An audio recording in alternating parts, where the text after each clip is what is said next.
Hello students, good afternoon. कैसे हैं आप लोग? सब ठीक है? तैयारी अच्छे से चल रही है? Okay, welcome to our online platform career अडो। इसके बारे में आप लोग जानते होंगे, है ना। हमारे अभी करियर अडो में इस प्लेटफॉर्म में एक नया कोर्स लॉन्च हुआ है, that is SSC steno group D and NTPC.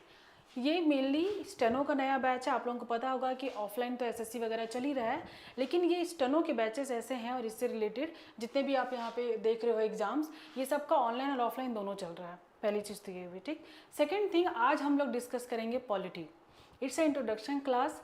Polity एक मेजर सेक्शन है। अगर हम लोग एसएससी सीजीएल की बात करें या हम लोग एनटीपीसी की बात करें, एसएससी से रिलेटेड जितने भी एग्जाम्स होते हैं, स्टेनो की बात करें, रेलवे की बात करें, जो नॉन टेक्निकल एग्जाम्स हैं, इन सब में आप नोटिस करोगे कि पॉलिटी एक इंपॉर्टेंट सेक्शन है जीएस का।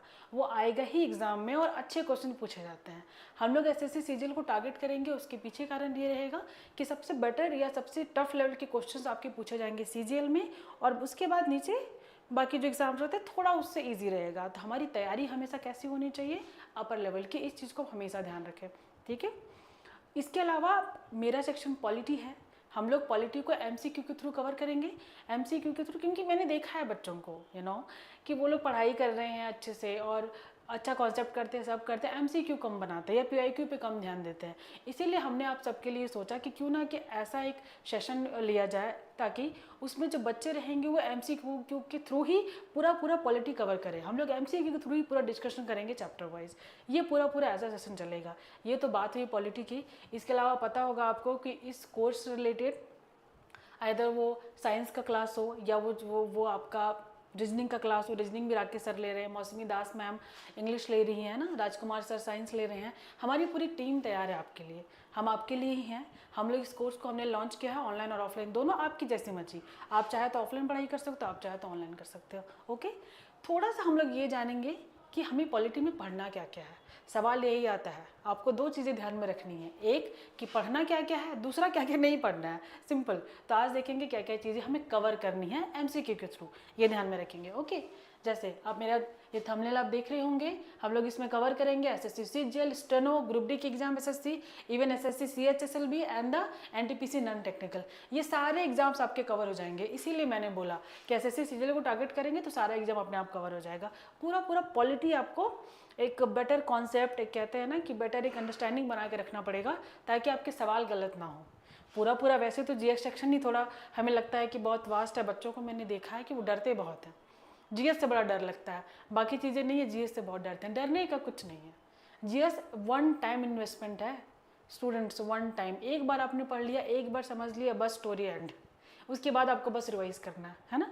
जितना रिवीजन कीजिएगा, जितना एमसीक्यू बनाइएगा उतना बेहतर है। तो लेट्स स्टार्ट। थोड़ा देखते हैं कि हमें पढ़ना क्या क्या है ना। देखिए, just a second. Okay, so the first chapter is the constitution. पहला ही चैप्टर। पॉलिटी का मतलब ही क्या होता है? संविधान पढ़ना। हमें यही लगता है। हम लोग कंपटीशन की तैयारी वगैरह में इसे पॉलिटी बोलते हैं, नॉर्मली से पॉलिटिकल साइंस, आप ऐसा भी बोल सकते हो, राइट। और कॉन्स्टिट्यूशन का पहला चैप्टर है। पहला चैप्टर संविधान है, जो हमें बताता है कि संविधान बना कैसे, फ्रेमिंग ऑफ इंडियन कॉन्स्टिट्यूशन। संविधान यहाँ तक पहुँचा कैसे। हमारा देश आज़ाद हुआ 1947 में, आप सबको पता है।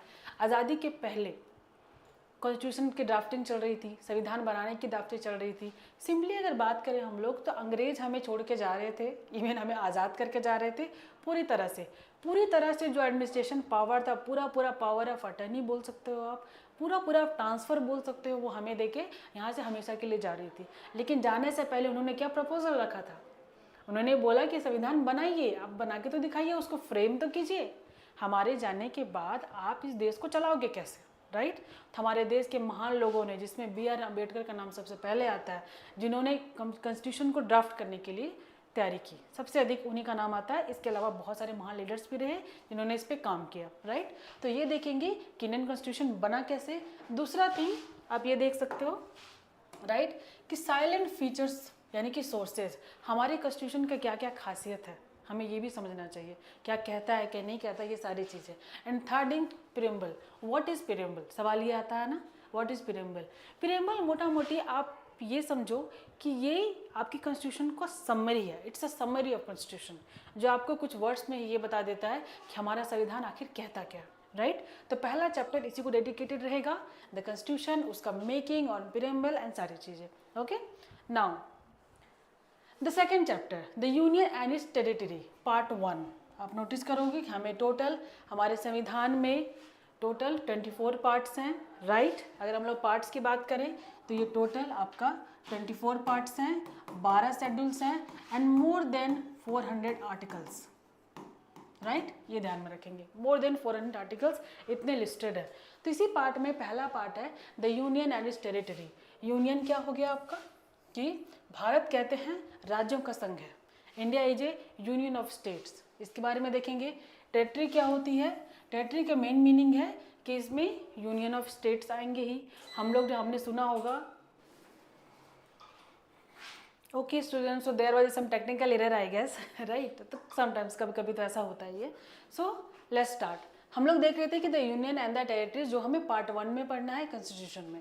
इसमें देखेंगे कि टेरिटरी और यूनियन के बीच में क्या डिफरेंस है।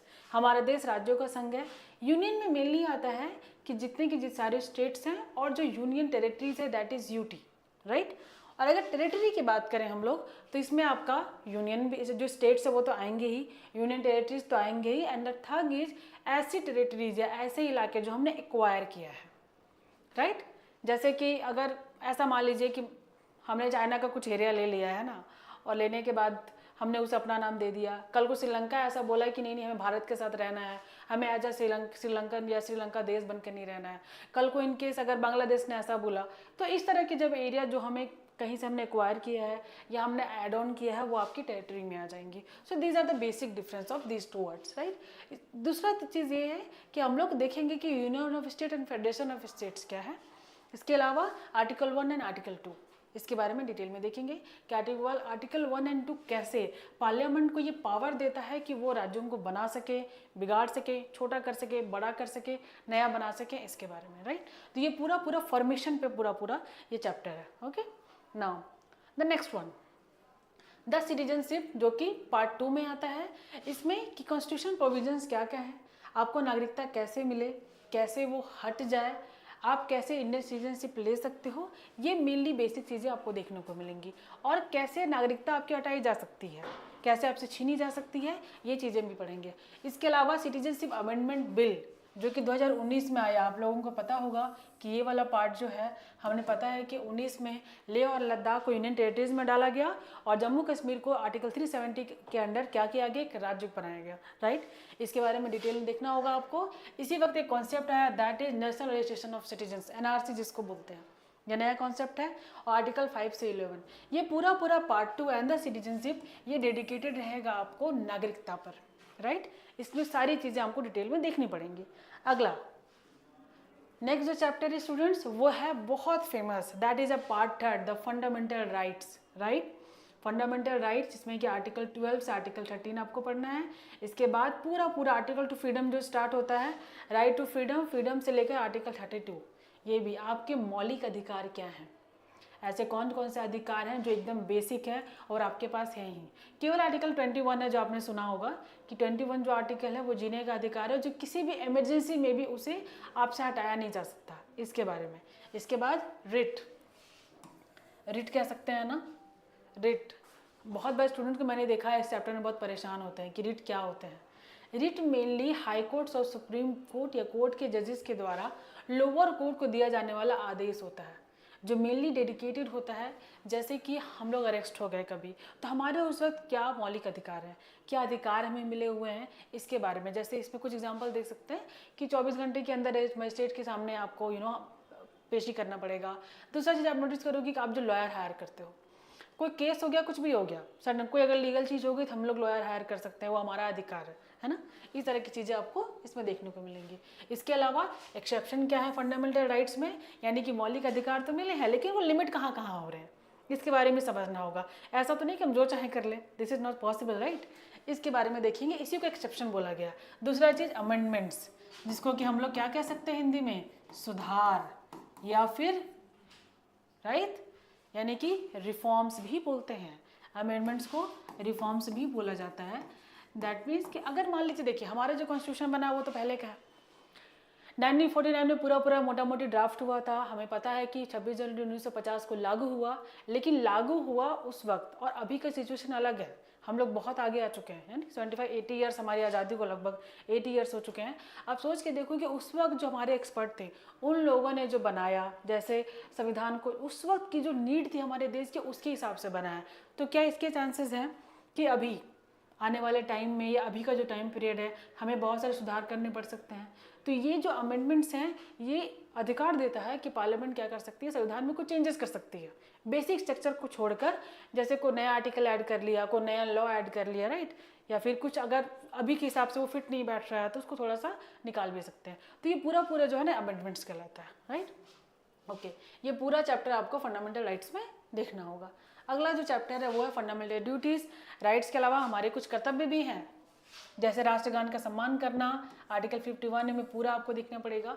और अगर आपने अपना कर्तव्य नहीं निभाया एज अ भारत का नागरिक, तो उसके बाद क्या वो पनिशेबल ऑफेंस है, नहीं है, क्या उसमें पनिशमेंट है, नहीं है, ये बातें भी आपको ध्यान में रखनी पड़ेंगी, राइट। तो आपके अपने कर्तव्य क्या है, अधिकार तो मिल गए, लेकिन उसके बाद क्या, तो उसके बाद क्या देखेंगे, हमारे मौलिक कर्तव्य कौन कौन से हैं। Okay, now the next one that is DPSP, जो कि पार्ट 4 में आता है। DPSP मतलब directive principles of state policies. ये सिंपली ये जो संविधान का सेक्शन है पार्ट 4, वो अधिकार देता है, या वो कह सकते हैं कि एक तरह से एम्पावर करता है या डायरेक्शन देता है राज्यों को या हमारे देश की गवर्नमेंट को। तो ये बताता है कि आपको अपने लोगों के वेलफेयर के लिए कौन कौन सी चीज़ें करनी है और क्या नहीं करनी है। इसके बेसिस पे ये पूरा सेगमेंट DPSP इसी को समर्पित है, आर्टिकल 38 to 51, राइट। उसके बाद now the next one, the union government. हम लोग हमेशा सुनते हैं सेंट्रल गवर्नमेंट है ना। द यूनियन गवर्नमेंट में कौन कौन पार्ट आ जाएगा, जिसको पार्लियामेंट, राइट। पार्लियामेंट में Lok Sabha, Rajya Sabha and the president. तो हम लोग देखेंगे डिटेल में प्राइम मिनिस्टर, प्रेसिडेंट और उनके पावर क्या हैं। पार्लियामेंट में Lok Sabha, Rajya Sabha and the joint session, कौन कौन से मोशंस होते हैं और कौन कौन से बिल्स। आप लोगों ने सुना होगा ना, ये बिल पास हुआ, वो बिल पास हुआ, बिल जाके बाद में एक्ट बना, ठीक है। तो पूरा यूनियन गवर्नमेंट, उनके जो मेंबर्स हैं उनके बारे में, और प्लस उनका जो वर्क है वो सारा डिटेल में देखेंगे इस पार्ट में, that is the union government, right. उसके बाद अगला चैप्टर है द सुप्रीम कोर्ट। आपको पता होगा कि हमारे देश में ये जो सेक्शन है, यानी कि जुडिशरी अपना इंडिपेंडेंट काम करती है, पार्लियामेंट अपना इंडिपेंडेंट काम करती है, जो पॉलिसी बनाने वाले हैं वो इंडिपेंडेंट है, राइट, जो लागू करने वाले हैं वो अपना अलग काम करती है, और दूसरी चीज़ कि जो आगे है जुडिशरी अपना अलग से काम करती है। आई थिंक फिर को टेक्निकल इशू होगा, don't worry about that, right. इसमें देखेंगे अगला चीज़, ये भी देखेंगे जुडिशियल रिव्यू। ये भी सवाल बार बार आता है कि जुडिशियल रिव्यू क्या है, इसको कैसे समझेंगे। जैसे मान लीजिए एक कोई जजमेंट हुआ, राइट, कोई बिल पास हुआ, या मान लीजिए कोर्ट ने कोई जजमेंट दिया और ऐसा लग रहा है कि उस पर फिर से सोचने की ज़रूरत है, फिर से विचार करने की ज़रूरत है। दैट मीन्स अगर वो हमें लग रहा है कि अनकॉन्स्टिट्यूशनल है, इस तरह की अगर बातें आ रही हैं, तो आपको ये नोटिस करना पड़ेगा कि वहाँ पे कोर्ट के जजेस या सुप्रीम कोर्ट और हाई कोर्ट वो अपने बनाए हुए अपने दिए हुए फैसलों पर दोबारा रिव्यू कर सकती है। This is called judicial review, जो हमने USA से लिया हुआ है, राइट। ये हमने, आपको पता होगा कि हमारा संविधान जो है वो पूरा is a mixture of many things. हमने बहुत सारी चीज़ें 1935 जो एक्ट था गवर्नमेंट का उससे उठाई हैं, बहुत सारा 1947 से उठाई है। हमने कई अलग अलग देश जैसे कि Ireland, Canada, France, USA, right, इन सब से भी लिया है। तो पूरा मिला के हमारा कॉन्स्टिट्यूशन है, और ये काफ़ी लेंदी भी है। कहते हैं कि सबसे लंबा कॉन्स्टिट्यूशन है पूरे वर्ल्ड का, और उतना ही रिटर्न भी ऐसा। तो ये रीज़न है, हमारे जो लॉ मेकिंग लोग थे वो कौन से थे, ज़्यादातर लॉयर्स थे। अब लॉयर्स थे तो लंबा तो जाएगा ही, ऑब्वियस सी बात है, राइट। इसके बारे में इस चैप्टर में देखेंगे, सुप्रीम कोर्ट, उसके पावर, उनका वर्क, इन चीज़ों के बारे में। आगे द स्टेट गवर्नमेंट। हमें पता है कि हमारा जो पूरा एडमिनिस्ट्रेशन है भारत का, वो 3 सेक्शन पे काम करता है। पहला सेंट्रल, दूसरा स्टेट और तीसरा लोकल सेल्फ गवर्नमेंट। ये 3 चीज़ें आपको पता है। तो स्टेट गवर्नमेंट के बारे में इसमें डिटेल में देखेंगे कि गवर्नर, उनके पावर्स क्या क्या हैं, चीफ मिनिस्टर और उनकी ड्यूटीज़ क्या क्या हैं, स्टेट लेजिस्लेचर क्या होता है, और साथ में ordinary bill and money bill, जो स्पेशली स्टेट लेजिस्लेचर से रिलेटेड है। स्टेट के तौर पर पूरा डिटेल देखेंगे कि स्टेट गवर्नमेंट क्या होती है, चलती कैसे है, right. Now the next is high courts. वैसे हमने सुप्रीम कोर्ट देखा, वैसे हम लोग हाई कोर्ट देखेंगे। हाई कोर्ट्स में अपॉइंटमेंट्स ऑफ जजेस कैसे होते हैं, पावर फंक्शन उनका कैसा होता है, ट्रिब्यूनल्स क्या होते हैं, कंपोजिशंस क्या होते हैं, इसके बारे में डिटेल में देखेंगे। पूरा पूरा हाई कोर्ट आपको डिटेल में पढ़ना है, ये ध्यान रखेंगे। Okay, next is the union territories.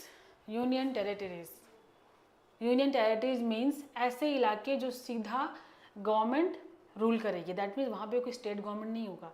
जैसे कि दादर एंड नगर हवेली हमारा यूटी में आता है, राइट। अंडमान निकोबार्स है, आइसलैंड्स है, या अभी आप देख लो बहुत सारे ऐसे सेक्शन है, दिल्ली है, आप ऐसा अगर मान लो तो यूनियन टेरिटरीज का सिंपली मीनिंग यही है कि जहाँ पे सीधा सीधा सेंट्रल गवर्नमेंट रूल करेगी, दैट इज यूनियन टेरिटरीज। इसी में हम लोग देखेंगे इंट्रोडक्शन क्या है इसका। दूसरा शेड्यूल एरियाज और शेड्यूल कास्ट एरियाज, इनके बारे में पढ़ेंगे और इनका एडमिनिस्ट्रेशन कैसा है। ये पूरा पूरा 3 सेक्शन। एक यूनियन टेरिटरीज आपको पता है, दूसरा कुछ इलाके भारत के ऐसे हैं जिनको स्पेशली घोषित कर दिया गया है कि वो शेड्यूल एरियाज में आएंगे, यानी कि बैकवर्ड एरियाज में आएंगे। ये पॉपुलेशन वाइज नहीं है, लैंड वाइज बात कर रहे हैं हम लोग, राइट। और उनका एडमिनिस्ट्रेशन, ये चीज़ें हम लोग देखेंगे यूनियन टेरिटरीज में। अगला, relationship between union and the states, ये ध्यान में रखिएगा। स्टेट और राज्यों के बीच में रिश्ता, जिसमें कि हम लोग देखेंगे कि लेजिस्लेटिव रिलेशंस कैसे हैं।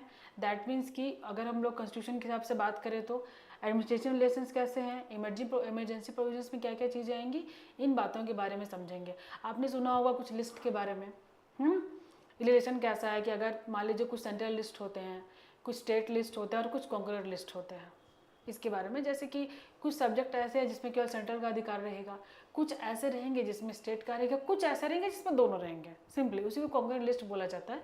जैसे सिंपली का एग्जाम्पल के तौर पे हम लोग बात करें तो एजुकेशन, अगर हम लोग बात करें तो स्टेट लिस्ट का पार्ट है ना, और सेंट्रल लिस्ट का भी है। अगर हम लोग नेशनल सिक्योरिटी की बात करें तो केवल सेंट्रल लिस्ट में आएगा, हेल्थ की बात करें तो दोनों में आएगा, इस तरह से। तो कैसा रिलेशन जा रहा है, दोनों मिलकर कैसे कोऑर्डिनेट करते हैं और कैसे एक देश आगे बढ़ता है, आगे चलता है, उसके बारे में ये चैप्टर आपको सिखाएगा। Okay, now the next one, amendment and constitution. ये हमने डिस्कस किया हुआ था, अभी इसको अलग से देखेंगे कि इसका प्रोसीजर क्या है, अमेंडमेंट करने का क्या प्रोसीजर है। नॉर्मली हम लोग देखते हैं तो ये आता है आपका आर्टिकल 368। आर्टिकल 368 पार्लियामेंट को ये अधिकार देता है या एक पावर देता है कि वो संविधान में सुधार कर सकते हैं, कुछ चीज़ों को चाहो तो ऐड कर सकते हैं, हटा सकते हैं, यह उनका अधिकार है आर्टिकल 368 में। याद रहेगा कितने तरह के अमेंडमेंट्स होते हैं, उससे रिलेटेड कौन कौन सी सर्विसेज रहेंगी, ये सारा चीज़ हम डिटेल में देखेंगे अमेंडमेंट्स में। किसी भी लॉ को या किसी भी चीज़ को अमेंड करने का क्या प्रोसेस होता है, वो पूरा इस चैप्टर में आपको समझने को मिलेगा। Okay, I hope this is clear. Now के फंक्शंस में देखेंगे हम लोग। आप लोगों ने बहुत सारा देखा होगा कि ऐसे कुछ गवर्नमेंट बॉडीज़ हैं जो अपने लेवल पे काम करती हैं और इंडिपेंडेंट तरीके से। जैसे कि कैग है, controller and auditor general of India. CAG क्या करती है, कैग मेनली देखती है कि एक सरकार कितना खर्च कर रही है और कितना इनकम कर रही है। उनका जो कहते हैं ना कि लेन देन, खर्चा कितना हो रहा है, इनकम का हो रहा है, इसका ब्यौरा पूरा पूरा तैयार करती है। और ये जो काफ़ी हैवी पोस्ट होता है और इंडिपेंडेंट काम करता है, क्योंकि जब तक आप इंडिपेंडेंट नहीं छोड़ोगे बढ़िया तरीके से काम करेंगे कैसे। इलेक्शन कमीशन ऑफ इंडिया आपने सुना होगा, इज़ वेरी इंपॉर्टेंट। कोई भी इलेक्शन हो आपको पता है कि ये किस तरह से इंडिपेंडेंट काम करते हैं, कितनी स्ट्रिक्ट रहती है। And then the finance commission आपके देश का। ये 3 मेजर चैप्टर्स हम लोग इसमें कवर करेंगे। फाइनेंस कमीशन मैं फिर से आपको याद दिला दूँ स्टूडेंट्स कि हम लोग सारा चैप्टर MCQ के थ्रू कवर करेंगे। वो आपको डिस्कस करते जाएंगे और धीरे धीरे आगे बढ़ते जाएंगे MCQ के थ्रू ही, लेकिन right. Okay, and the next one, special provisions from minorities SC and SC, जिसमें आपको देखने को मिलेगा रिजर्वेशन। बहुत बड़ा डिबेट है, एक्चुअली अभी डिबेट है। पहले तो जनरल्स को भी नहीं था, आपको पता होगा कि जनरल में भी अभी जो इकोनॉमिकली बैकवर्ड उन्हें दे दिया गया है। इसके अलावा इस पर जो काम करती है माइनॉरिटीज़ में मुस्लिम्स भी आते हैं, आपको मालूम होगा।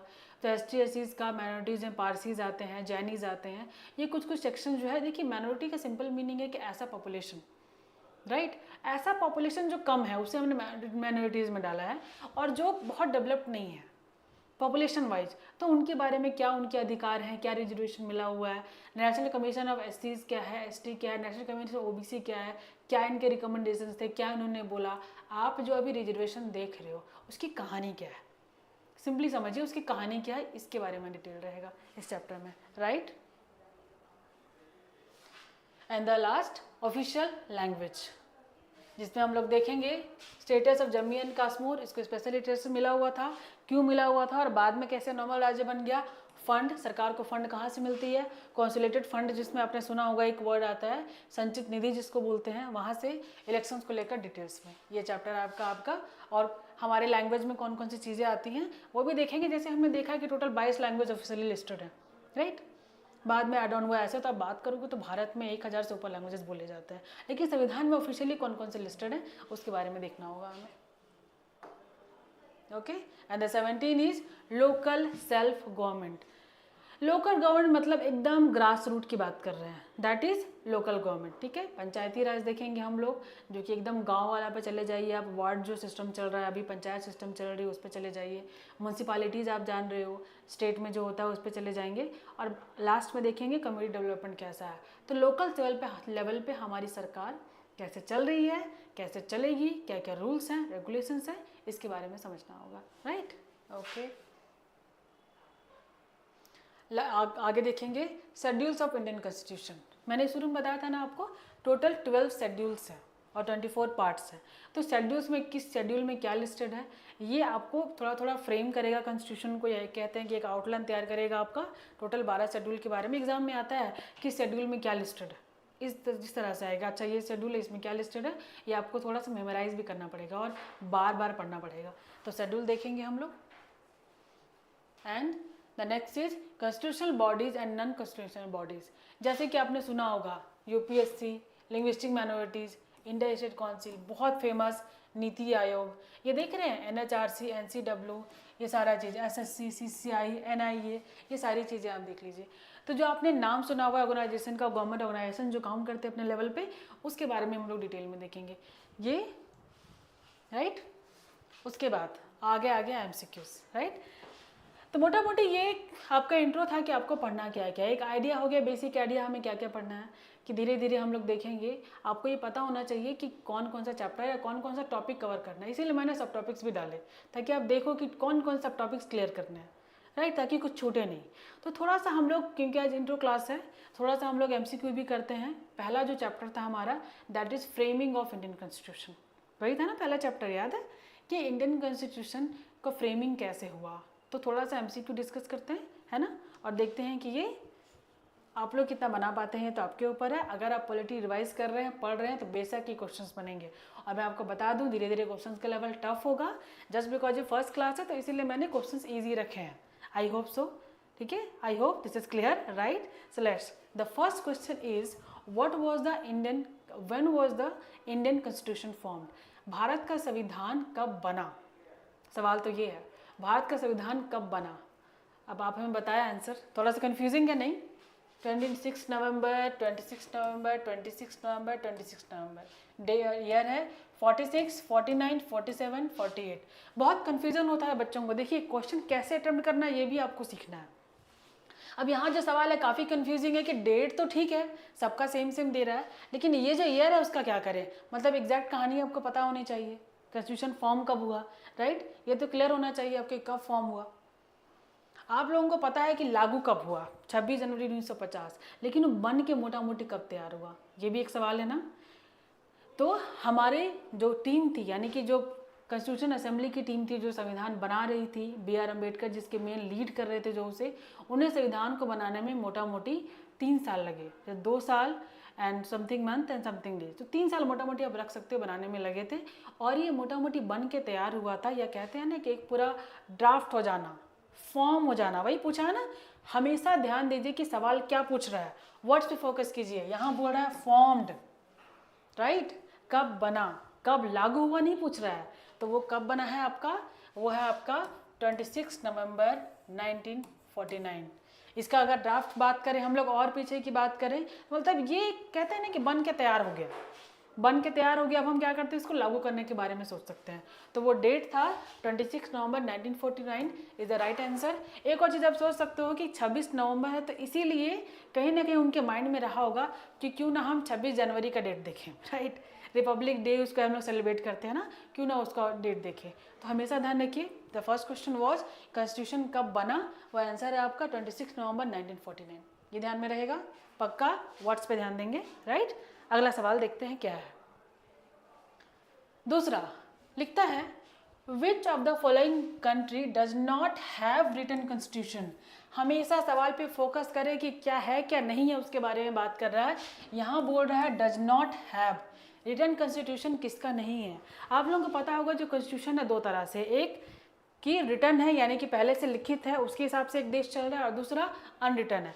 जैसे लिखित में हम लोग बात करेंगे एज ए एग्जाम्पल, क्योंकि ऑप्शन में नहीं है तो हम आपको इंडिया का एग्जाम्पल दे रहे हैं, राइट। वरना आपको तो पता चल जाएगा कि क्या है आंसर। तो इंडिया क्या है मेरा, रिटर्न है। यहाँ पे रिटर्न कॉन्स्टिट्यूशन आपको पता है। मुझे एक बार एक्चुअली मैं आपसे शेयर करना चाहूँगी, एक बार मौका मिला था एक बार वो जगह देखने का, जैसे मेरा रहना दिल्ली में हुआ है, तो थोड़ा वहाँ पे हमें मौका मिला था वहाँ घुसने का। तो हमने लोकसभा विजिट किया, हमने राज्यसभा विजिट किया, और फिर उसके बाद हमें जॉइंट हॉल में ले जाया गया। तो जॉइंट हॉल में जाने के बाद, अब जॉइंट हॉल क्या होता है कि मान लीजिए कोई बिल है, अगर लोकसभा और राज्यसभा दोनों में कोई डिस्प्यूट हो जाए उस बिल को लेकर, एक कह रहा है पास होने देंगे, दूसरा कह रहा है नहीं होने देंगे, किसी भी तरह का अगर डिस्प्यूट हो जाए तो उस केस में जॉइंट हॉल में जॉइंट सेशन बुलाया जाता है। काफ़ी बड़ा होता है, 800 सीटें होती हैं, और लंबे लंबे ऐसे पंखे लटके होते हैं ऊपर, देखिएगा तो पुराने ज़माने वाले। अभी तो नया बन गया है पार्लियामेंट हाउस, लेकिन हम पुराने वाले विजिट किए थे तो उसके बारे में आपको मैं बता रही हूँ।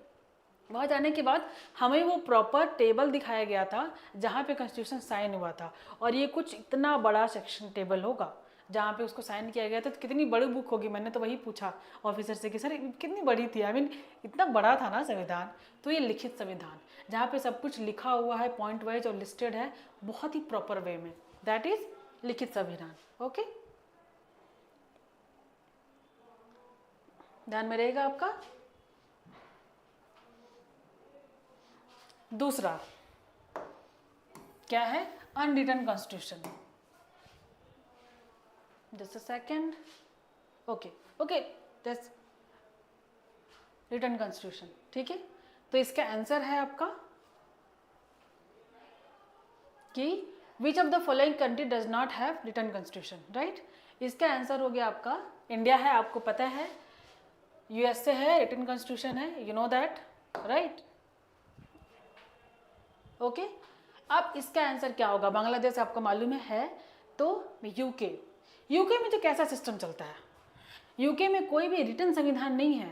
अमेरिका का आपको पता होगा कि टोटल 50 स्टेट हैं, अगर अमेरिका की बात करें हम लोग, 50 के 50 स्टेट में अलग अलग कॉन्स्टिट्यूशन है, वो अलग अलग हिसाब से अपना चल रहे हैं, राइट। वो चीज़ आप ध्यान में रखोगे।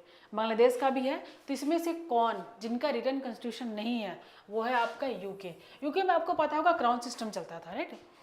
क्वीन एलिजाबेथ और उनसे रिलेटेड चीज़ें आपको याद होगी, तो क्राउन चलता था। आज भी वहाँ पे ऐसा सिस्टम है कि क्राउन को अभी भी बैठाया गया है, जो ब्रिटिश क्राउन एक चला आ रहा है, एक लेगेसी कह सकते हैं हम लोग, कि एक लेगेसी जो चलती आ रही है ना, अब वो क्या हुआ है कि अभी भी है लेकिन नाम का है। बाकी वहाँ पे आपको पता है कि नॉर्मल पार्लियामेंट्री सिस्टम चल रहा है, चीज़ें चल रही हैं, लेकिन रिटन कॉन्स्टिट्यूशन नहीं है।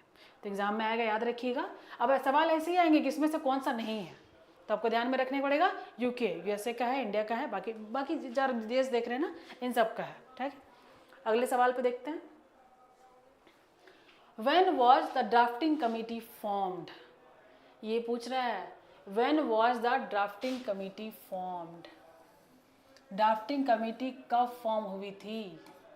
सबसे पहले तो कॉन्स्टिट्यूशनल असेंबली आई थी जिन्होंने संविधान पे काम किया, लेकिन एक और ऑफिशियल नाम कि ड्राफ्टिंग कमेटी कब बना था वो आपको ध्यान में रखना है, ठीक है। वो डेट कौन सा था, फिर से वैसे सवाल आ गए मेरा, ठीक है। देख लीजिए, अगस्त अगस्त अगस्त अगस्त, टोटल 29 एंड द सी और फोर्थ क्या है 26, राइट। उसके बाद है ये 46, 47, 46, 47, ऐसा ही डेट है आपका। तो कौन सा डेट था याद रखना है आपको, जब हमारा ड्राफ्टिंग कमेटी फॉर्म हुआ था। वो कमेटी जो संविधान का प्रारूप तैयार करेगी, सिंपल सी बात है, ठीक है। सवाल यही है। तो ड्राफ्टिंग कमेटी जो फॉर्म हुई तो आपको याद रखना पड़ेगा, ये बहुत ही तुरंत इमीडिएट हमारी आज़ादी के बाद 29 अगस्त 1947 को फॉर्म हुई थी, याद रहेगा। इसका आंसर क्या रहेगा हमारा 29 अगस्त 1947। इसके बाद अब देख लो, और यहाँ पे ड्राफ्टिंग कमेटी बनी, और उसके बाद 1949 में मोटा मोटी 2 साल कुछ महीने लगे ना पूरा, और लागू करने में तो जनवरी चले गए हम लोग। इतना वक्त लग गया था संविधान को तैयार करने में, ठीक है। तो ऐसे कन्फ्यूजन हो सकते हैं, डेट ऐसे ही देगा आपको, पूरा कन्फ्यूज करके देगा। अगर डिटेल नहीं पता रहेगा तो कैसे बनेगा, इसलिए मैंने बोला ना, हमेशा कॉन्सेप्ट पे ध्यान दीजिए, कॉन्सेप्ट क्लियर रखिए, पढ़ाई अच्छे से कीजिए, और उसके बाद उसका जितना हो सके एमसीक्यू सॉल्व कीजिए। जितना ज़्यादा सॉल्व करेंगे उतना कॉन्सेप्ट क्लियर होगा, है ना। अगला सवाल देखते हैं हम लोग।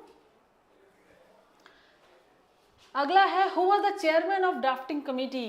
Who was the chairman of drafting committee. आप थोड़ा बहुत गेस तो कर ही सकते हो। Who was the chairman of drafting committee, right. थोड़ा बहुत यहाँ पे गैसिंग कर सकते हैं। मैंने अभी बात किया था कि बी आर अम्बेडकर जो थे वो बहुत ज़्यादा ही इसमें इन्वॉल्व थे या बहुत अधिक चेयरमैन रहे थे, राइट। तो he was the chairman of drafting committee. वो आपका नाम हुआ। Just second, that is B R Ambedkar. Drafting committee के जो चेयरमैन थे वो हमारे कौन थे? Doctor B R Ambedkar. B R Ambedkar की अगर हम लोग बात करें तो वैसे दलित थे, आपको पता होना चाहिए दलित थे। दो तीन चीज़ों पर उनका बहुत इंपॉर्टेंट सेक्शन था। एक तो दलित होते हुए भी उन्होंने पढ़ाई की कमाल की। उनका एजुकेशन उन्होंने इंडिया से एजुकेशन लिया, बाहर जाके लिया, कई सारे इंटरनेशनल ऑर्गेनाइजेशंस के साथ काम किया, बहुत ज़्यादा पढ़ाई की। मतलब उनके सेक्शन में या उनकी कम्युनिटी में वो पहले थे आई थिंक जिन्होंने इस लेवल तक पढ़ाई की थी। बी आर अम्बेडकर बहुत ज़्यादा कंसर्न थे दलितों के अधिकार को लेके। इस बारे में महात्मा गांधी से उनकी बहस तक हुई थी इवन, या थोड़ा बहुत कहते हैं ना खटपट हो जाना, ये भी हुई थी कि बी आर अम्बेडकर का ये कहना था कि हम लोग जो सेक्शन डिप्रेस्ड हैं सोसाइटी में, यानी कि जो लोअर सेक्शन है, जो डेवलप्ड नहीं है, हम लोग उनके उत्थान के बारे में बात करें, उनके अधिकारों के बारे में बात करें। लेकिन महात्मा गांधी का कहना था कि ऑल आर इक्वल।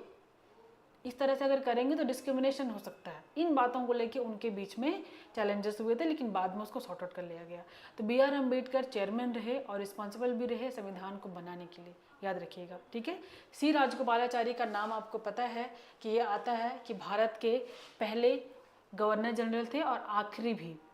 जब भारत आज़ाद हुआ यानी कि 1947 15 अगस्त 1947 में, तो सबसे लास्ट जो हमारे वायसराय थे वो थे लॉर्ड माउंटबेटन, है ना। लॉर्ड माउंटबेटन आए और उन्होंने हमारे देश का डिवीज़न करके चले गए, जिसको एक्ट ऑफ 1947 भी बोला जाता है। तो उनके जाने के बाद जो पहले फ्री इंडिया के जो गवर्नर जनरल बने वो थे आपका सी राजगोपालाचारी, और आखिरी भी, क्योंकि इसके बाद ये गवर्नर जनरल वाला कॉन्सेप्ट को हटा दिया गया, ठीक है। नेहरू के बारे में आपको पता ही है बहुत सारी चीज़ें। नेहरू रिमोट, बहुत ही सोशलिस्ट आदमी थे। एंड महात्मा गांधी आपको पता है, गांधी नेरा पूरा पूरा, गांधी की वजह से तो हम लोग आज़ाद हुए ऐसा माना जाता है। हालांकि इस पर भी डिबेट्स है, राइट। तो उतना नहीं जाएंगे। हाथ सबका था, लेकिन मेन किनका था? ड्राफ्टिंग कमेटी के हेड कौन थे? Doctor B R Ambedkar. Okay, अगला सवाल थोड़ा सा ये कॉन्सेप्ट बेस्ड सवाल है, और ऐसे सवाल एसएससी सीजीएल में अब पूछे जाएंगे, सो बी रेडी। और अगर एसएससी सीजीएल पूछ रहा है तो बाकी जो एग्जाम्स है सब तो उसी की कहते हैं ना कि चरणों कदम पे चलते हैं। एक एग्जाम जैसा स्टार्ट होता है वैसे ही सारा चलता है। तो एसएससी भी क्या रही है, कॉन्सेप्ट बेस्ड सवाल ज़्यादा पूछ रही है। अब फैक्ट कम है, स्टेटमेंट वाइज सवाल ज़्यादा आ रहे हैं, कॉन्सेप्ट वाइज ज़्यादा आ रहे हैं, उसी से मैं ये सवाल आपके लिए लेकर आई हूँ। जस्ट इसे देखिए ध्यान से और ट्राई कीजिए कि इसको सॉल्व करने का, है ना। अब बहुत सारे नए नए वर्ड्स इसमें हमें मिल रहे हैं। क्या क्या वर्ड्स है? मेरा पहला सोवरन, देखिए पहला वर्ड है sovereign, socialist, democratic, secular and Republic, ठीक है। ये पूछा है सवाल, ये कहता है कि the word sovereign, socialist, democratic, secular and republic are belongs to, ये किससे बिलोंग करते हैं? मतलब संविधान में संप्रभुता, समाजवादी, लोकतांत्रिक, धर्मनिरपेक्ष एंड गणराज्य, ये जो 5 वर्ड आप देख रहे हो, ये पूछ रहा है कि ये कहाँ मिलेगा, कहाँ से बिलोंग करता है, संविधान के किस हिस्से से बिलोंग करता है, ये पूछ रहा है, ठीक है। ओके, 1 बाय 1 ऑप्शंस देखें, आपको सवाल समझ में आ गया कि सवाल क्या पूछ रहा है मेरा। उसके पहले ऑप्शंस देखेंगे हम लोग। जैसे पहला है कि पार्ट 3 ऑफ द कॉन्स्टिट्यूशन, क्या ये मौलिक अधिकार का पार्ट है? पहला। दूसरा ऑप्शन बोल रहा है डीपीएसपी, डीपीएसपी मीन्स क्या ये directive principles of state policy का पार्ट है? तीसरा प्रियम्बल, जो मैंने बताया था कि समरी ऑफ ए कॉन्स्टिट्यूशन, क्या उसका पार्ट है?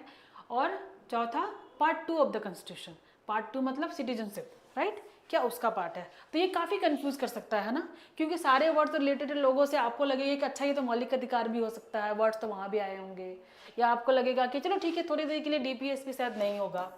मान लीजिए हमें चीज़ें नहीं पता है तो हम लोग एनिमुलेट कैसे करेंगे? एलिमिनेशन मेथड समझते हैं। अगर आंसर नहीं आ रहा है वैसे केस में क्या करें? तो क्या करेंगे, क्या नहीं होगा उस पर पहले फोकस करेंगे।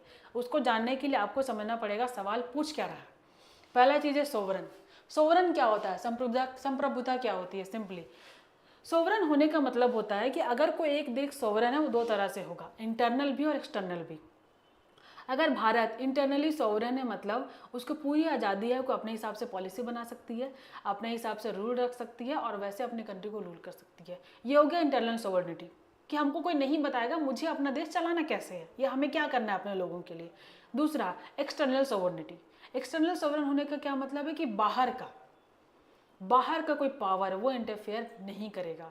दैट मीन्स हम आइदर इंटरनली फैसले लें, अगर मान लीजिए यहाँ को सिविल वॉर हो गया थोड़ी देर के लिए भारत में, तो उसको हमें कैसे दबाना है, इमरजेंसी हो गई तो उसको हमें कैसे ठीक करना है, कोई भी मेरा मुद्दा हो, चाहे बड़ा हो चाहे छोटा हो, चाहे वो इंटरनल हो चाहे वो एक्सटर्नल हो, किसी को राइट नहीं है कि वो बाहर का एक बंदा हमें बताएगा, राइट। तो ये हो गया एक्सटर्नल सोवर्निटी। सोवर्न का मतलब समझते हैं, पूरी तरह से इंडिपेंडेंटली काम करना without any interference of any one, either external और इंटरनल। क्लियर? ये हो गया। अगला है सोशलिस्ट, राइट, जिसको समाजवादी भी बोलते हैं। इसमें सबसे बड़ा पहले नाम आता है नेहरू जी का। जवाहरलाल नेहरू बोला जाता है कि बहुत ही समाजवादी आदमी थे। सोशलिस्ट, समाजवादी होने का मतलब है कि भारत की समाज का यानी कि लोगों का हर तरह से इक्वल होना। इक्वल किस किस चीज़ पे, ठीक है, किस किस बारे में इक्वल बोल रहे हैं? इकोनॉमी को लेके इक्वल होना चाहिए, ठीक है, यानी कि हम लोग अगर बात करें तो इकोनॉमिक डिस्ट्रीब्यूशन जो होना चाहिए या जो वेल्थ का डिस्ट्रीब्यूशन है वो इक्वल होना चाहिए। हालांकि ये बहुत मुश्किल है, आई मीन सबके पास इक्वल वेल्थ नहीं है, लेकिन अगर ऐसा हो तो बेटर है, हमारा संविधान तो यही कहता है। दूसरी चीज़ कि इकोनॉमिक वे में, दूसरा पॉलिटिकल वे में अगर हम लोग बात करें, राइट, यानी कि हर किसी को अधिकार है कि वो अपने हिसाब से गवर्नमेंट का सिस्टम बन सकता है, वो हिस्सा बन सकता है। आप लोग चाहे तो आप विधायक बन जाओ, आप चाहे तो आप पंचायत में इलेक्शन लड़ लो, कहीं भी लड़ लो। तो पॉलिटिकल वे में क्या है कि आपको पूरी आज़ादी है कि आप कहीं भी तरह से सिस्टम में एंट्री कर सकते हो, करेक्ट। उसके बाद तीसरा क्या हो गया आपका? एडमिनिस्ट्रेशन। एडमिनिस्ट्रेशन यानी कि एडमिनिस्ट्रेशन मतलब शासन में आप घुस सकते हो। एक पार्ट हो गया आपका पॉलिटिकल, कि आप रूल कर रहे हो, नेता बने हो, और तीसरा एडमिनिस्ट्रेशन यानी कि प्रशासन में चाहे तो घुस सकते हैं हम, चाहे कोई भी हो, हमको अधिकार है। तो समाजवादी, और एक और पॉइंट हम लोग इसमें यहाँ पे ध्यान रखेंगे, दैट इज जस्टिस। ये चार चीज़ें, अगर इन चारों को लेकर हमें इक्वालिटी मिल रही है, उसी को एक वर्ड में कंपाइल करके हम लोग बोल सकते हैं कि इसका मतलब हुआ सोशलिस्ट, ठीक है, क्लियर कि इसका मीनिंग क्या है। तीसरा डेमोक्रेटिक। डेमोक्रेटिक जो वर्ड है आपका कहाँ से आया है? डेमोक्रेसी से। डेमोक्रेसी का मतलब क्या होता है कि जहाँ पे जो भी सरकार में है, जो भी रिप्रेजेंटेटिव्स है, आइदर वो किसी भी फॉर्म में है, वो पूरा जो इंडिया के या भारत के या उस देश के जो नागरिक हैं वही उन्हें इलेक्ट करके भेजेंगे वहाँ, आइदर वो डायरेक्ट इलेक्शन हो या वो इनडायरेक्ट हो। जैसे इसको कैसे समझेंगे कि हम लोग जो पार्लियामेंट में भेजते हैं लोकसभा, है ना, तो लोकसभा में क्या है कि हम लोग डायरेक्टली इलेक्ट करके भेजते हैं, लेकिन राज्यसभा के जो मेंबर है उनका इलेक्शन डायरेक्ट नहीं होता है, लेकिन हमारे ही द्वारा जो चुने गए रिप्रेजेंटेटिव्स हैं उन्हीं में से लोगों को डाला जाता है राज्यसभा में, राइट। तो ये हो गया आपका डेमोक्रेटिक एक पार्ट की डेमोक्रेसी है। तो जो इलेक्शन होगा वो लोगों के लिए होगा, कहते हैं ना, for the people, by the people and to the people. यही हुआ, लोगों के लिए, लोगों के द्वारा, एंड लोग ही रहेंगे, that's it. So this is democracy. India is a democratic country, याद रखिएगा, ठीक है। दूसरा सेक्युलर। सेक्युलर का हिंदी देखिए तो क्या है? धर्मनिरपेक्ष। थोड़ा सा इंग्लिश में लगता है कि क्या है ना, लेकिन अगर हिंदी में देखेंगे तो समझ में आ जाएगी, चलो ठीक है, धर्मनिरपेक्षता की बात करता है। सेक्युलर होने का मतलब है कि हमारा भारत अगर सेक्युलर है, दैट मीन्स वो किसी भी रिलीजन को स्पेशल ट्रीट नहीं करेगा। वो ये नहीं बोलेगा कि भारत एक मुस्लिम देश है या भारत एक हिंदू देश है, हिंदू राष्ट्र है, इस तरह की बातें नहीं कर सकता है। सेक्युलर होने का मीन्स कि उनकी नज़र में, भारत के संविधान की नज़र में जितने भी धर्म है वो इक्वल है, राइट, ठीक है। So that is, and the next is Republic. Republic होने का यही मतलब है कि पहला जो नागरिक होगा वो राष्ट्रपति होगा, ये ध्यान में रखिएगा, और किसी को भी स्पेशल प्रिविलेज नहीं मिलेंगे, स्पेशल अधिकार नहीं मिलेगा। दैट मीन्स कोई बहुत पावरफुल है ऐसा नहीं होगा, सब संविधान के हिसाब से काम करेंगे, दैट इज कॉल्ड रिपब्लिक। तो ये मेन वर्ड्स हुए, ये सारे के वर्ड एज इट इज आपके लिस्टेड है प्रेम्बल में, याद रखिएगा। So the answer is preamble, ध्यान में रहेगा, ये क्या किस में रहेगा? प्रेम्बल में, ओके। अगला सवाल देखते हैं हम लोग, विच of the following constitution most influence the framing of Indian constitution, कि इसमें से कौन सा ऐसा सेक्शन है जो कि बहुत अधिक इन्फ्लुएंस किया इंडियन कॉन्स्टिट्यूशन को बनने में, निर्माण करने में, ठीक है। British constitution, US constitution, government of India act, government of India act 1947। तो इसका जो आंसर होगा वो सी होगा, this one is correct act answer, ठीक है। The government of India act 1935 आप याद रखिएगा, बहुत सारी मोस्टली जो चीज़ें ली गई हैं उसी से ली गई हैं। 1935 के एक्ट ने हमें बहुत कुछ उठाया है, जिसमें कि डिसेंट्रलाइजेशन ऑफ जो पावर होता है, ये सारी चीज़ें होती हैं सरकार का, वो हमने उठाया। दैट्स वाई ये आंसर होगा। सबसे अधिक एक्ट ऑफ 1945 से उठाया गया। इसके अलावा यूएस कॉन्स्टिट्यूशन से हमने जुडिशियल रिव्यू लिया, फाइनेंशियल फंडामेंटल राइट्स लिया, ब्रिटिश कॉन्स्टिट्यूशन से भी हमने डीपीएसपी लिया। ये चीज़ें मेन है, लेकिन सबसे अधिक 1945 से उठाया गया, right. Now the next one is the system of judicial review originated. मैंने डिस्कस किया आपसे ये क्या था, ये हमने लिया है यूएसए से। इसका आंसर है यूएसए। जुडिशियल रिव्यू जो हमने किससे लिया, यानी कि अपने जजमेंट को दोबारा रिव्यू करना है, इट्स कॉल्ड जुडिशियल रिव्यू। हमने लिया है उसे अमेरिका से। Now the next one, how does the constitution of India describe India as. Bharat के संविधान में भारत को किस रूप में वर्णित किया गया है? इसे बोला गया है the union of states. The answer is, confusion हो सकता है आपको, लेकिन भारत या India is A union of state. Bharat राज्यों का संघ है बोलते हैं ना, भारत राज्यों का संघ है। भारत प्लस नहीं होगा क्योंकि नाम के बारे में बोल नहीं रहा है। फेडरेशन नेशन हमारा है नहीं, सीधी सी बात है। और the federation of state and the union territories ये भी नहीं है। ये चीज़ें क्वालिटी जरूर लिस्टेड है, लेकिन इसका आंसर क्या होगा? The union of states. ठीक है, एटलीस्ट 2 सवाल और करते हैं। Okay, the constitution was adopted on, मैंने डिस्कस किया था कब फ्रेम हुआ, कब अडॉप्ट हुआ, यानी कि अडॉप्टेड ऑन यानी कि लागू कब हुआ। हमारा लागू हुआ 26 जनवरी 1950। बहुत ही सिंपल सा सवाल है, लेकिन वहाँ पे कन्फ्यूजन हो सकता है। अडॉप्ट किया गया मतलब लागू किया गया, और फ्रेम किया गया हमने देखा था 26 नवंबर 1949 तब बन के तैयार हुआ था, और उसके बाद लागू कब हुआ? 26 जनवरी 1950 को, right. Now the constitution of India came into force on, ये भी पूछ रहा है, उसी सवाल को घुमा के पूछा है। इनटू फोर्स ऑन कब हुआ? 26 जनवरी 1950। याद रहेगा आपको कि कब लागू हुआ। तो सवाल अडॉप्ट किया गया, लागू हुआ, ये ध्यान में रखिएगा। ये चीज़ें आपको देखने को मिलेंगी। ये टोटल हमने आज 10 सवाल डिस्कस किए हैं। आज आपका क्लास हम यही छोड़ रहे हैं, अच्छे से पढ़ते रहिए। कल हम इसका पार्ट 2 करेंगे एमसीक्यू में, और थोड़ा सा फ्रेमिंग ऑफ इंडियन कॉन्स्टिट्यूशन में थोड़े अच्छे लेवल के क्वेश्चन डिस्कस करेंगे, ताकि आपका कॉन्सेप्ट और बेहतर तरीके से क्लियर हो, right. So it's a first class and thank you so much. I hope कि आप लोग थोड़ा सा इसको रीड करके आइएगा, पढ़ के आइएगा, है ना। कल का क्लासेस हम लोग कल करते हैं इसी टाइम पे। Okay, so all the best, पढ़ते रहिए।